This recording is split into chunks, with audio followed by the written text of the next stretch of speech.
Electronic media print media మిత్రులందరికీ కూడా పేరు పేరున నమస్కారాలు తెలియజేస్తా ఉన్నాను. ఇవాళ గౌరవనీయులు పెద్దలు మాజీ మంత్రివర్యులు కరీంనగర్ శాసనసభ్యులు కమలాకర్ అన్న నేను ఇద్దరం కలిసి ఇవాళ సిపిని కలవడం జరిగింది. నిన్న జెడ్పీ మీటింగ్లో అయినది మీ మీడియా మొత్తం ఉన్నది. మీ మీడియా సాక్షిగా నేను నిన్న ప్రశ్నలు అడగడం జరిగింది. ఏమని అడిగినా నిన్న నేను హుజరాబాద్ నియోజకవర్గంలో పేద ఎస్సీ ఎస్టీ బీసీ మైనారిటీ పేద విద్యార్థుల భవిష్యత్ కోసం వాళ్ళ స్కూల్లో అరేంజ్మెంట్స్ వాళ్ళకి బాగా చేసిండ్రా, స్కూల్లో వాళ్ళకి బుక్స్ ఇచ్చిండ్రా, స్కూల్లో బట్టలు ఇచ్చిండ్రా, భోజనాలు మంచిగా పెడుతున్నారా, క్లాస్ రూమ్లు నీట్గా పెడుతున్నారా లేదా అని నేను ఎంఈఓలతో రివ్యూ మీటింగ్ పెట్టుకుంటే డిఈఓ గారు అసలు ఎమ్మెల్యే గారు రివ్యూ మీటింగ్ పెడితే మీరు ఎట్లా అటెండ్ అవుతారని నోటీస్ ఇవ్వడం ఎంఈఓలకి ఎంత బాధాకరం అని చెప్పి సందర్భంగా తెలియజేస్తా ఉన్నాను. ఇవాళ వాస్తవంగా చెప్పాలంటే ఇవాళ కమలాకర్ గారు జిల్లా మంత్రిగా ఉన్నప్పుడు ప్రతి సంవత్సరం మీరు రికార్డు తీసుకోవచ్చు, ప్రతి సంవత్సరం ఎడ్యుకేషన్ మీటింగ్ స్కూల్ స్టార్ట్ అవుతున్న ఇయర్లో రివ్యూ మీటింగ్ కంపల్సరీ జిల్లా హెడ్ క్వార్టర్లో పెట్టేది.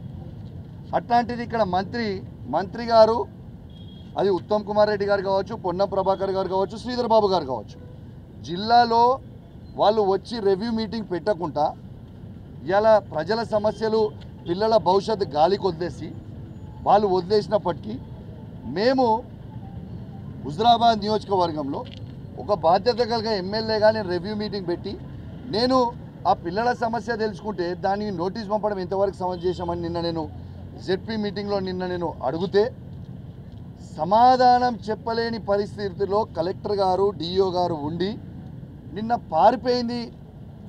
జెడ్పీ వాళ్ళ నుంచి అధికారులు మీ అందరి సాక్షిగా వాళ్ళు పారిపోయారు.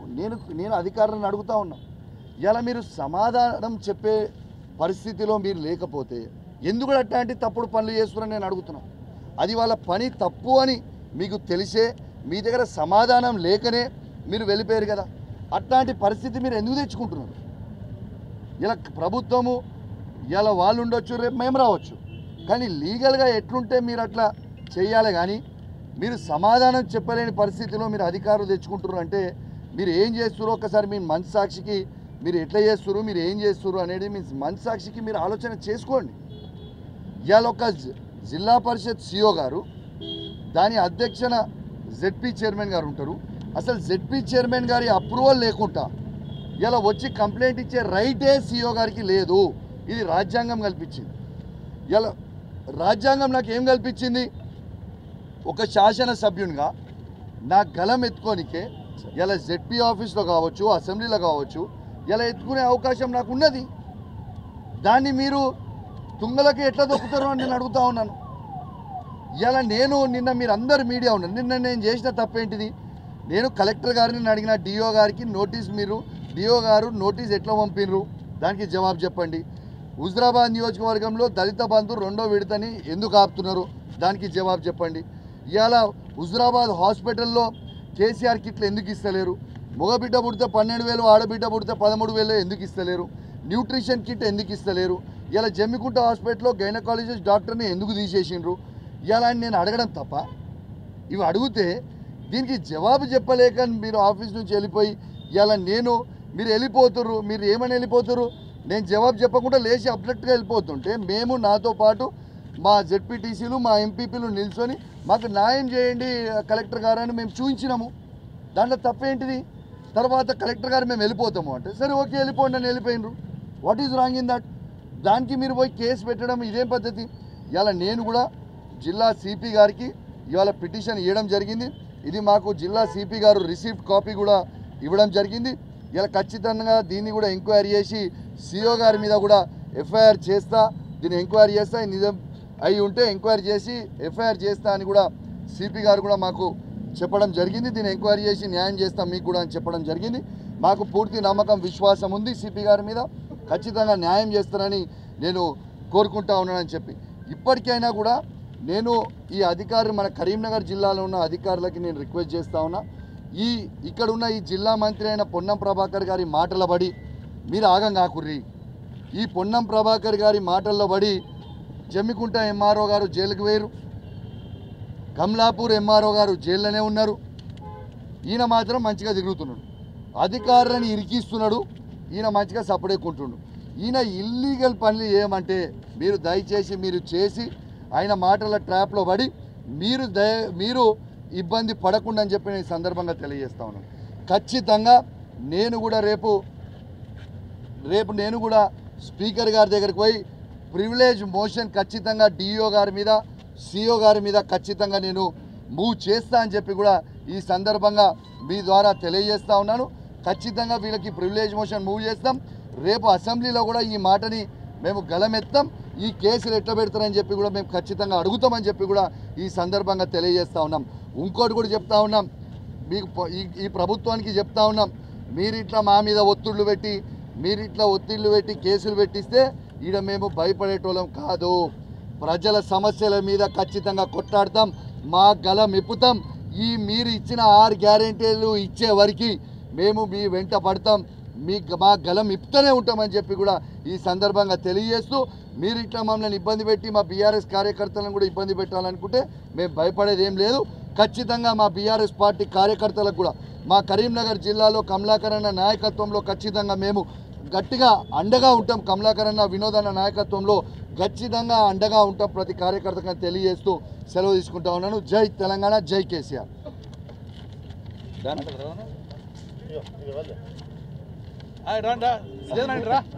ప్రివిలేజ్ కమిటీ ఖచ్చితంగా ప్రివిలేజ్ మోషన్ మూవ్ చేసేది ఖచ్చితంగా డిఓ గారి మీద, ఇలా జిల్లా పరిషత్ సిఓ గారి మీద ఖచ్చితంగా నేను ప్రివిలేజ్ కమిటీకి పోయి మోషన్ మూవ్ చేస్తాను గ్యారెంటీగా. ఇక వీళ్ళిద్దరనే కాదు, ఏ అధికారి అయినా ఇట్లాంటి అన్యాయం చేస్తే మాత్రం ఖచ్చితంగా చేస్తా. ఇప్పుడు ఇద్దరు అధికారులు అన్యాయం మాకు చేశారు కాబట్టి మా విధులకు కూడా ఆటంకం కల్పించారు కాబట్టి ఖచ్చితంగా వాళ్ళ మీద ఇప్పుడు కేసు నమోదు చేసినాం. రేపు ప్రివిలేజ్ మోషన్ కూడా మూవ్ చేస్తామని చెప్పి ఈ సందర్భంగా తెలియజేస్తా ఉన్నాను. Thank you very much. జిల్లా పరిషత్ సర్వసభ సమావేశంలో మా గౌరవ శాసనసభ్యులు కౌశిక్ రెడ్డి గారు ప్రజల సమస్యలు, ప్రజలు ఏదైతే సమస్యలు ఎదుర్కొంటున్నారో అది నీటి సంబంధం కానీ, వ్యవసాయ సంబంధం కానీ, ఎడ్యుకేషన్ సంబంధం కానీ, ఏ సంబంధం కానీ ఒక వేదిక కావాలి. ఎమ్మెల్యేలకైతే రాష్ట్ర వ్యాప్తంగా అసెంబ్లీలో వేదిక అవుతుంది. జిల్లా సమస్యలు మాట్లాడాలంటే కలెక్టర్ గారు ఉంటారు కాబట్టి జిల్లా పరిషత్ ఉంటారు. జిల్లా పరిషత్ మీటింగ్లోనే మాకు ఒక వేదిక ఉంటుంది. ఆ వేదికలో అధికారులు ఉంటారు, కలెక్టర్ ఉంటారు, జిల్లా పరిషత్ చైర్మన్ గారు ఉంటారు. కాబట్టి ప్రజలు ఎదురుపడుతున్న సమస్యలన్నీ కూడా అక్కడ ప్రభుత్వం దృష్టి తీసుకొచ్చే బాధ్యత శాసనసభ్యుల మీద, గౌరవ శాసనసభ్యులు. మేము టీఆర్ఎస్ శాసనసభ్యులు కావచ్చు, కాంగ్రెస్ సభ్యులు ఎవరైనా కానీ మేమందరము శాసనసభ్యులం, ప్రజలచే ఎన్నుకోబడిన శాసనసభ్యులం, తెలంగాణ ప్రజలచే ఎన్నుకోబడిన శాసనసభ్యులం. మేము అక్కడ ప్రజల సమస్యలు డెఫినెట్గా మేము ప్రభుత్వం తీసుకెళ్తే బాధ్యత మాకు ఉంది. అందుకే నిన్న మా గౌరవ సభ్యుడు అక్కడ డిఓ గారి మీద కానివ్వండి, సిఓ గారి మీద కానివ్వండి, ప్రభుత్వం నుంచి ఎదుర్కొన్న సమస్యలు ప్రజలకు ఎదుర్కొన్నారని చెప్పి ఆ సమస్య పెడుతుంటే ఒక ప్రజాప్రతినిధి, ఒక శాసనసభ్యుడు, ఒక గౌరవం వ్యక్తిని మీద ఈరోజు సిఓ గారు మా విధులకు ఆటంకం కలిగించిందని చెప్పి కంప్లైంట్ చేయడం అనేది నేను దురదృష్టంగా భావిస్తున్నాను. ఇది దురదృష్టము, చాలా విచారకరము. కరీంనగర్ జిల్లాలో ఇంతవరకు ఎప్పుడు అలా జరగలేదు. మేము కూడా మంత్రిగా ఉన్నాం, ప్రతిపక్ష పాత్రగా పోస్ట్ జీవరెడ్డి గారు ఎంతమంది ఉన్నారు. కానీ ఏ రోజు కూడా జీవరెడ్డి గారు మాట్లాడినా కానీ, సిరిబాబు మాట్లాడినా కానీ మేము కేసులు పెట్టలేదే. అది జిల్లా పరిషత్ ప్రాంగణం. ఏమన్నా సమస్యలు ఉంటే జిల్లా పరిషత్ గారి కాన్సెంట్ తీసుకొని సిపి గారికి కంప్లైంట్ ఇవ్వాలి. కానీ నేరుగా సిపి గారికి కంప్లైంట్ ఇవ్వడం అనేది మేము సిపి గారిని న్యాయం చేయమని చెప్పి మేము కోరడం జరిగింది. అండ్ ఎఫ్ఐఆర్ ఇష్యూ చేయడం జరిగింది. మేము సిపి గారిని కలిసినాం, సార్ మమ్మల్ని సమానంగా చూడండి, మేము శాసనసభ్యులు, మేము ప్రజా సమస్య ఉన్నాం కాబట్టి డెఫినెట్గా మేము న్యాయం చేస్తామని చెప్పింది. మరి అలాగే మేము ఏదైతే కౌశిక్ రెడ్డి మా విధులకు ఆటంకం కలిసాం సిఓ గారు అన్నారో, మరి కౌశిక్ రెడ్డి గారు నోరు ముంచే ప్రయత్నం చేసినప్పుడు వారి విధులు కూడా ఆటంకం కలిగించినట్టుగా సిఓ గారు. అది మీటింగ్ హాల్లో మాట్లాడినాం, బయట కాదుగా మాట్లాడేది. ఇక మేము జిల్లా పరిషత్ సమాజంలో పోవడం ఎందుకు? మేము మాట్లాడితే మనకు ఎఫ్ఐఆర్ చేసేది ఎందుకు? మేము మాట్లాడకూడదా? ప్రజా సమస్య మాట్లాడితే మేము గొంతు నొక్కినట్టు మా గొంతు నొక్కుతారా? అందుకే ఎఫ్ఐఆర్ విషయంగా మేము సిపిఐని నేరు కలిసినాం. సారు దయచేసి మీరు మా హక్కులుగా భంగం కలగకుండా ఎవరైతే సిఓ గారి మీద కాంప్లైంట్ చేసిన మా కౌశిక్ రెడ్డి దానికి పరిగణన తీసుకోండి. మా మీద ఎఫ్ఐఆర్ చేసినప్పుడు వారి మీద ఎఫ్ఐఆర్ చేసి ఎంక్వైరీ చేయండి. మీరు మేము తప్పు చేస్తే మా మీద బాధ్యత, మా మీద శిక్ష చేయండి. వారు బాధ్యత, వారి తప్పు చేస్తే వారి మీద శిక్ష చేయమండి. కాబట్టి ఎఫ్ఐఆర్ చేసి రెండు పక్షాలు ఎఫ్ఐఆర్ చేసి మీరు విచారణ చేపట్టమని చెప్పి మేము సిపి గారిని కోరడం జరిగింది. సిపి గారు సానుకూలంగా స్పందించడం జరిగింది. మాకు నమ్మకం ఉన్నది, సిపి గారు కాంగ్రెస్ పార్టీ ఎమ్మెల్యేలను టీఆర్ఎస్ పార్టీ ఎమ్మెల్యేలను సమానంగా చూడండి అని చెప్పి మేము కోరడం జరిగింది. డెఫినెట్గా అతని మీద మాకు నమ్మకం ఉన్నది, డెఫినెట్గా మాకు న్యాయం చేస్తారని భావిస్తున్నాము. బోత్ పార్టీస్ ఇప్పటికీ నేను గౌరవ ముఖ్యమంత్రి రేవంత్ రెడ్డి గారిని మేము రిక్వెస్ట్ చేస్తున్నాం. రేవంత్ రెడ్డి గారు, మీరు నిన్నో మొన్న స్టేట్మెంట్ ఇచ్చారు మా కక్ష సాధింపులు ఉన్నాయని. మరి కరీంనగర్ జిల్లాలో ఏం జరుగుతుంది? మీరు దయచేసి జిల్లా మీద మీరు ఫోకస్ పెట్టడం జరగండి. మీరు స్టేట్మెంట్ ఇచ్చిన 3 రోజులకే మా కక్ష సాధింపులు ఉండేది. ప్రజా సమస్య నుంచి ఏ ఎమ్మెల్యేని రావచ్చని మాట్లాడినరు, కానీ ప్రజా సమస్యలు మాట్లాడితే కరీంనగర్ జిల్లాలో గొంతు నొక్కే ప్రయత్నం చేస్తారు. కాబట్టి మీరు దయచేసి ఇమ్మీడియట్గా ఇక్కడ యంత్రాంగానికి కానీ ఇక్కడ మీ యొక్క అధికార పక్షం ఉన్న నాయకులు కానీ క్లియర్గా డైరెక్షన్ ఇవ్వండి. ఇది ప్రభుత్వానికి మంచి పరిస్థితి ఉండదు, మంచి పేరు చేయదు. ఈరోజు మీకు చెడ్డ పేరు తీసుకొచ్చే విధంగా వ్యవహరిస్తున్నారు. కాబట్టి ఇది ఇక్కడికే ఫుల్ స్టాప్ బట్టి ఎమ్మెల్యే మీద ఎఫ్ఐఆర్ అనేది మీరు దయచేసి ఎంక్వైరీ చేసి తీయడం అనేది మేము కోరుచున్నది జరిగింది. డెఫినెట్గా ఎఫ్ఐఆర్ను క్లోజ్ చేయాలని చెప్పేసి మేము మా అందరి పక్షాన్ని రేపు పొద్దున మేము మాట్లాడితే ఎఫ్ఐఆర్ ఇచ్చినా రేపు కాంగ్రెస్ నాయకులంగా కాంగ్రెస్ ఎమ్మెల్యేలంగా వారి సమస్య మాట్లాడతారు. వారిని ఎఫ్ఐఆర్ చేస్తారా? ఎంతమంది ఎఫ్ఐఆర్ మీద చేసుకుంటూ అవుతారు? కాబట్టి దయచేసి మేము రేపు పొద్దున అసెంబ్లీ ఇట్లా కొంచెం మాట్లాడతాం. మా మీద ఎఫ్ఐఆర్ అవుతుందా? మరి ఇంతవరకు ఇప్పుడు కాలేదు కదా. మేము అసెంబ్లీ 20 సంవత్సరాల నుంచి మేము మాట్లాడుతున్నాం. మరి మా మీద ఎప్పుడు ఎఫ్ఐఆర్ చేయలే కదా. ఏ స్పీకర్ గారు ఏ సీఎం గారు చేయలే కదా. ఇది కొత్త ఆచారం తీసుకొచ్చింది. ఇటువంటి ఆచారం రావద్దని చెప్పి దయచేసి నేను ప్రభుత్వం పక్షాన సిపిఆర్ డైరెక్షన్ అండి సిపి గారు ఈ ఎఫ్ఐఆర్ను క్లోజ్ చేయాలని చెప్పి మేము రిక్వెస్ట్ చేస్తున్నాం.